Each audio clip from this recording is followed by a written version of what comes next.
As an aspiring overland rider, you've got a few huge obstacles keeping you from some of the best adventures of your life.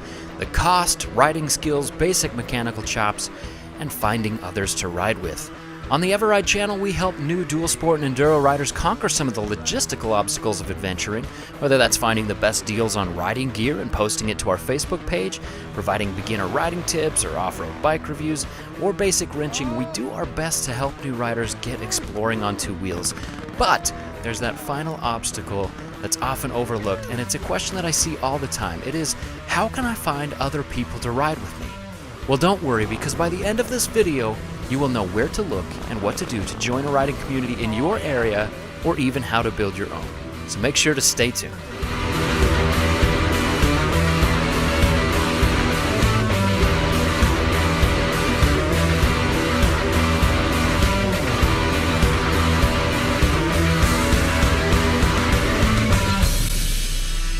What's up, ladies and gentle-tubers? Welcome back to the eveRide channel. While solo riding can be zen, if you plan to ride off-road and explore remote areas or do what dual sports are meant to do, a small group, even just another rider, can keep you safe during a ride, push you to improve your skills, share amazing trails, help wrench on motorcycles, and even form tight friendships that just aren't found at work, around the water cooler, or in the neighborhood you're in. In fact, I recently released a video on why I feel that friendship, beyond the bikes and scenery, is the greatest aspect of adventure motorcycling, and you can see that video by clicking here. But for now, to help us see how to create a solid group of riders and look into the dynamics of a strong dual sport club, I went to ride with the tight-knit club of dual sport enthusiasts who adventure every weekend along the central coast of California, the CDSR, or California Dual Sport Riders.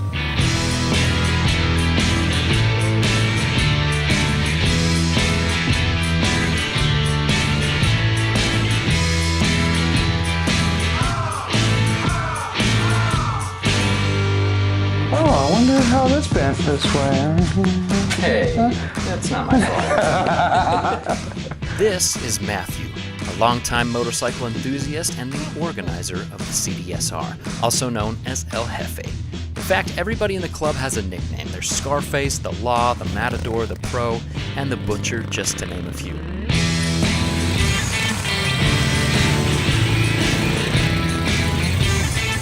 El Jefe manages the CDSR Facebook page, plans most of the rides, and uploads most of the group's riding highlights like trails, crashes, funny moments, and other shenanigans to YouTube.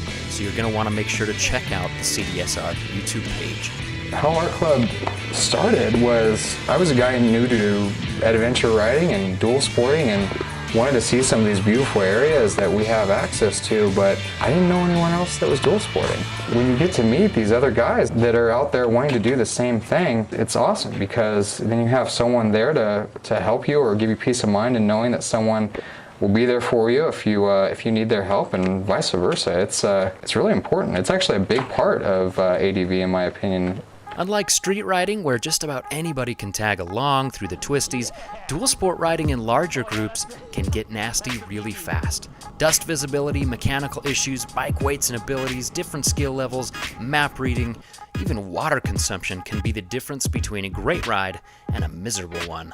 Riding with more than 6 riders refocuses the ride from having fun to just keeping track of people and making sure everyone's okay. It's hard to control the flow of 6 different skill sets. So once you get beyond that, you've got guys that spend half the day waiting and other guys that are struggling and self-conscious about keeping up.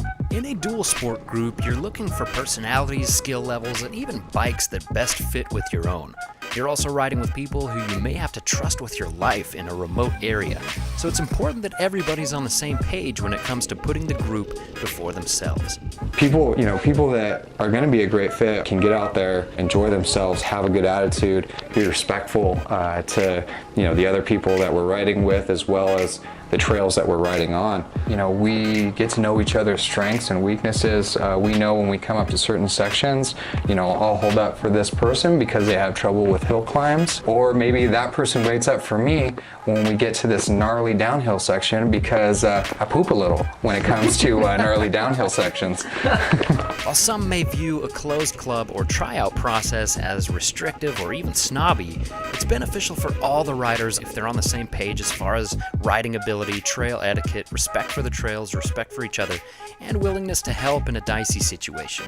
Riders who are overly fast or reckless, impatient, judgmental, or overly slow and underprepared can just kill a ride. It's more about making sure that everyone will mix well together. I mean, it goes from personality type to riding abilities. If somebody is an unbelievable rider and they're gonna get sick of waiting for people in the group, then they might not be a good fit. If they think we're all goofs in the group and they don't like how we joke around, then obviously they're not gonna be as excited to ride with us as, you know, we would want them to be. We don't wanna throw someone to the wolves as far as bringing out a heavy bike with an inexperienced rider and going down a really difficult trail that they might struggle with or not have a good time on. The most tight-knit dual sport groups aren't just a bunch of people to ride motorcycles with, but personal friends who are there for you both on and off the bike. It's being there for each other, not only on the trail but off. I mean, when one of us needs help with something, the guys in the club, they're the first ones to volunteer to be there for that person. It's about being a part of something bigger than just yourself. While solid dual sport clubs match members with similar personalities, that doesn't mean everybody has to be an expert rider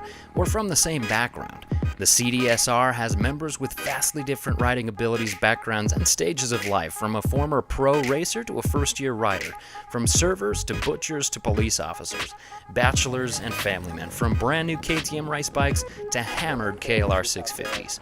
We have some members who are really busy and, you know, own their own businesses, and I think all of us have families. You don't have to be obsessed like me and a couple of the other guys and be out every week or twice a week. You can be out once every month, once every couple months. We always encourage each other to get out and refresh your mind and your soul by riding together and having fun. It's easy to get wrapped up and stuff. So, you know, we have guys that are out all the time, and we have full members that are out once every 2 months, but there's no judgment when you can't get out every weekend. But sure is a lot of fun to do so. Finding groups can be kind of difficult, but there are so many tools out there to help you find similar riders. When it comes down to it, if you're going on Facebook and typing in, you know, your city and, you know, motorcycle, or your city and adventure or ADV or dual sport, you'd be surprised at how many groups come up that may be close to your city or right there in your city, right down the street from you didn't know about. A group of a few guys that like to go out and explore different areas. So it can be as simple as a Facebook search for ADV, dual sport, enduro, or adventure motorcycles, plus your area. The International Brotherhood of Adventure Riders on Facebook has a huge map of world riders to meet, ride with, and provide lodging through your travels. And there are hundreds of other dual sport groups on Facebook. You can search YouTube for local trails and riders.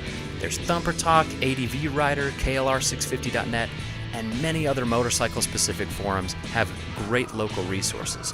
Start a YouTube channel, even start a new location-specific Facebook group, and try and find riders in your area.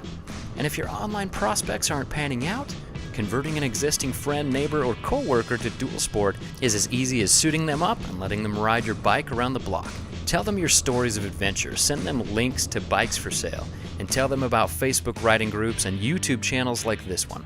After all, the eveRide channel has a pretty solid track record of converting people to dual sport and adventure motorcycling. The description has links to eveRide videos that are sure to ignite your friend's passion for adventure riding. If you are on the Central Coast of California and want some friends to ride with, or want to see some of the great clips of California rides, go subscribe right now to California Dual Sport Riders on YouTube and Facebook. They're an amazing group of guys, and I want to personally thank Matthew for introducing me to the guys and showing me some of the most beautiful coastal mountain trails I have ever been on. Alright, you guys, thank you so much for watching. I hope you guys had fun. Definitely check out CDSR here, El Jefe. He's got an awesome channel. I love you, man. Is this weird? This is a little bit weird. Don't let our beards get tangled. Anyway, I'm holding the camera. You've got your free arm, so you're gonna have to do the you know, the eveRide standards there. So one of these guys? Yeah, that's it. Much love, guys. We'll see you later. eveRide and CDSR out.